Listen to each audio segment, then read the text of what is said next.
Bonjour à tous. On commence cette revue de presse en France avec la décision de la LFP de passer la Ligue 2 à 22 équipes la saison prochaine.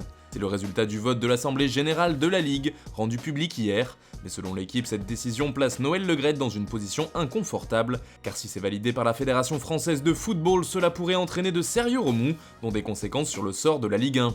Cette décision de la LFP fait aussi la une des pages sport de Ouest France. 22, voilà la Ligue 2, se demande le quotidien français.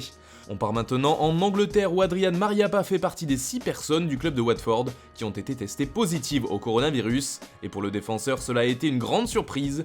Comment est-ce arrivé, se demande-t-il ? Ces déclarations font les gros titres des tabloïds comme ici avec le Daily Mirror. Ce fut une grande surprise parce que je n'ai pas vraiment quitté la maison, à part pour un peu d'exercice et une marche avec les enfants, raconte Mariappa. Un mystère qui fait aussi la une du Daily Express et du Daily Star. Ce dernier rapporte également la nouvelle polémique autour de Serge Aurier. Le joueur des Spurs a posé en compagnie de son coiffeur, ce qui a fait grand bruit outre-Manche, car les deux hommes sont côte à côte, sans masque ni gants. L'image n'aurait pas plu du tout à Tottenham. Aurier s'est d'ailleurs expliqué sur la question « Mon coiffeur est négatif et moi aussi, donc arrêtez de parler dans le vide et mettez des masques et des gants quand vous venez prendre des photos au centre d'entraînement, car cela fait aussi partie des règles. » Au Portugal, le dossier Alex Telles avance pour le PSG si on en croit Abola. Les négociations sont ouvertes entre Paris et Porto et le club lusitanien a déjà fixé le prix pour son latéral, 30 millions d'euros. Un montant supérieur à ce que voulait dépenser Leonardo d'après les dernières nouvelles.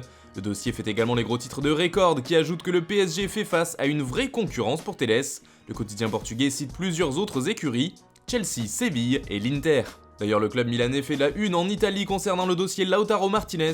D'après Tuttosport, la clé pour le transfert de l'attaquant argentin, c'est Junior Firpo. Une information qui va dans le sens de celle de Mundo Deportivo. Selon le journal catalan, l'Inter préfère le profil de Firpo à celui de Semedo. Les deux hommes ont souvent été évoqués dans un possible échange afin de faire baisser le prix de Lautaro Martinez. De son côté, la Juve reste ferme et souhaite Nelson Semedo dans un échange contre Miralem Pjanic. Affaire à suivre. Du côté de la Catalogne, le mercato à venir du Barça fait une fois de plus la une, comme ici avec Mundo Deportivo. Le média barcelonais fait le point et le résultat est clair, il y a trop de monde au club. L'effectif Blaugrana déborde, explique le journal, 35 joueurs c'est trop. Le Barça peut faire de la place pour rajeunir l'effectif mais aussi et surtout réduire sa masse salariale. De nombreux dossiers pourraient donc se régler cet été. On pense bien sûr à Philippe Coutinho, Ousmane Dembélé, Arturo Vidal ou encore Ivan Rakitic.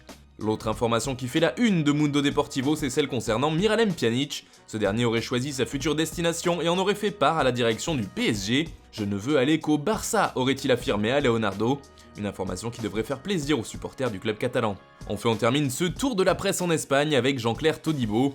D'après Sport, le français va être la première vente du Barça. En effet, il serait l'une des pièces les plus convoitées de l'effectif Blaugrana et il y aurait de très bonnes offres pour lui en provenance de Première Ligue. Le journal catalan ajoute que le FC Barcelone pourrait faire une très jolie plus-value sur ce dossier, puisque Todibo avait été acheté pour environ 1 million d'euros et il devrait être vendu à plus de 25. Autre information mercato qui concerne des joueurs français, Arsenal verrait d'un très bon œil un échange entre Alexandre Lacazette et Thomas Lemar, une opération qui pourrait être gagnante pour les deux clubs. En effet, le buteur des Gunners intéresse beaucoup la direction de l'Atlético de Madrid depuis plusieurs mois déjà. Voilà, c'est tout pour ce matin, bonne journée à tous, on se retrouve dès demain pour une nouvelle revue de presse sur Foot Mercato.